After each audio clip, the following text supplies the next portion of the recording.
everyone, welcome back to the Salida Colorado YouTube channel. Today, we are going to talk about something that has a huge impact on property values, investment decisions, and the overall direction of Salida and Chaffee County's real estate markets. We are going to discuss the recent election results. What passed, what didn't, and a major shift in leadership that could affect short-term rentals, buying decisions, and long-term real estate trends. I'm Jessica Chariton. I'm a Chaffee County real estate agent. And if you're new here, this is where we talk about real estate, lifestyle, and what it's really like to buy, sell, or invest in Colorado mountains, especially here in Salida, Buena Vista, Poncha Springs, Nathrop, and all along the Highway 50 corridor to the east and west of us too. If this applies to you or you like this information on a regular basis, I put out new videos every week, so please like and subscribe. So here's what happened. Salida voters approved the pedestrian summer closure of F Street for the next 3 years, at which time it will be reevaluated and voted on again. Chaffee County voters rejected the lodging tax increase, issue 1A, and meanwhile, a new mayor and several new council members were elected in Salida City Council.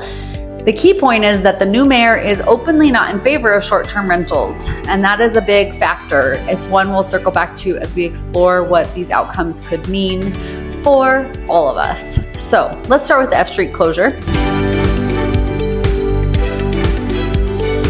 There are pros and cons. When a city turns its downtown main vein into a pedestrian-only zone during prime summer months, it really supercharges the walkability, and it can flood the area with foot traffic and amplifies that whole mountain town charm feel that draws people here in the first place. And let's be honest, people buy lifestyle just as much as they buy a home.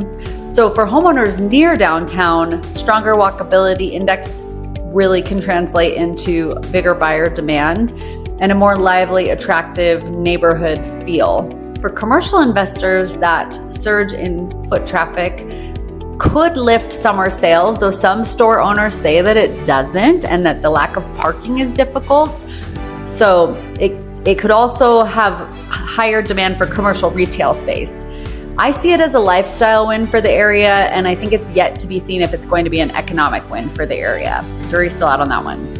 On the county rejecting issue 1A, it means that short-term rental owners will dodge a higher tax bill, at least for now, but the county will also forfeit millions of dollars that could have funded county projects like roads, infrastructure, public safety, housing initiatives, other improvements. So without these dollars, are there any critical projects that may not happen?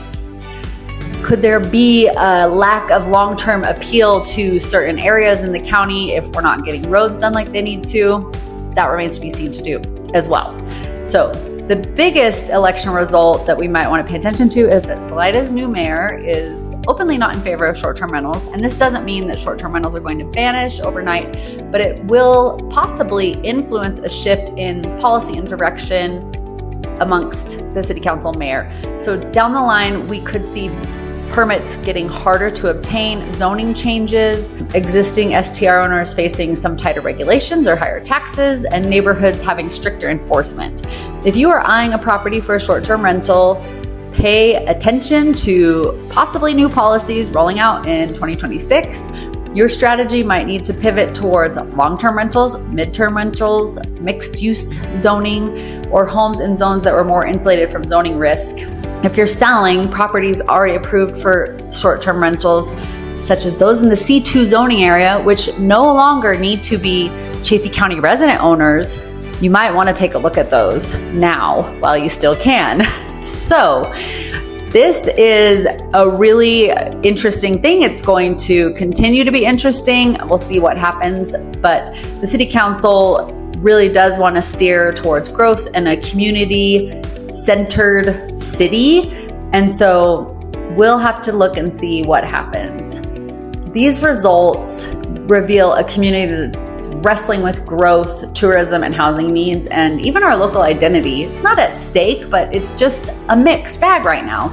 Residents want a vibrant downtown, but they want controlled and quality-driven expansion. Everyone's feeling cautious about new taxes and protective, I would say, of what Salida is. And I think that was the election results for the city council and the mayor. So if you're thinking about buying in town and looking at maybe walkable locations, that is something to think about.